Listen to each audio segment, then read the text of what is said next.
Hi, my name is Kate Trafeli. I'm an artist living and working in London, and this is my studio in Wood Green. So I grew up in the western part of the United States, but not on the coast, in the inland part, which is all big skies, big fields, incredible clouds, colorful sunsets. And from there, after many years, I moved to Italy, and I lived there for 10 years. And Italy hugely affected my work in so many ways, from the colors there, the oranges and ochres, pinks, and the crumbling palazzi and the architecture,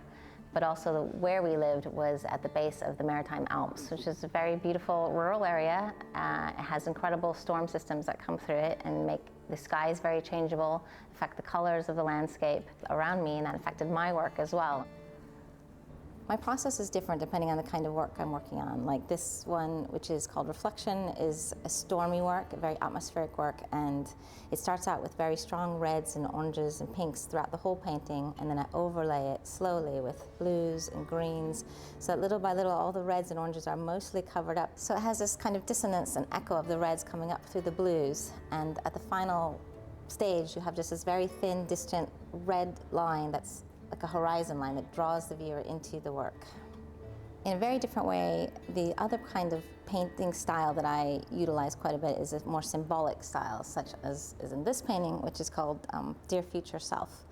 And in these works, I'm working in a much different layering approach where I'm adding colors but then blocking them out so that little by little shapes start to emerge, which I might not have had a clear idea in my head at the time, but over series of days and months working on the painting, they will merge and you'll see shapes that look like or could be houses or birds,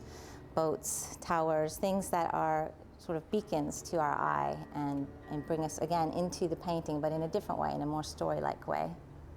So I work a lot in color theory, and I'm very interested in how colors work against each other and with each other, and colors that we traditionally think of as clashing, like pinks and oranges,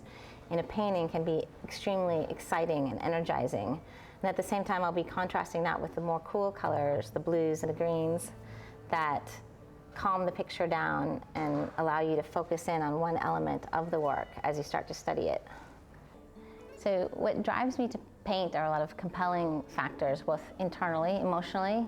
It could be dreams or experiences, but often it's memory,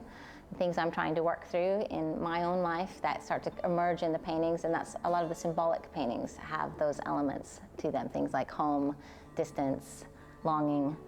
and those are things that drive me to express in paint those emotions. When people look at my work, I hope first and foremost they feel this sense of stillness and being enveloped by the work. And as they spend a little bit more time with it, the bursts of color start to draw them in further and evokes a certain kind of feeling in them that's very positive, usually a very joyful feeling. But I'm also trying to do something a little bit more universal, which is provide the viewer something that they can overlay their own interpretation, their own story. And I like knowing that it then becomes part of their story.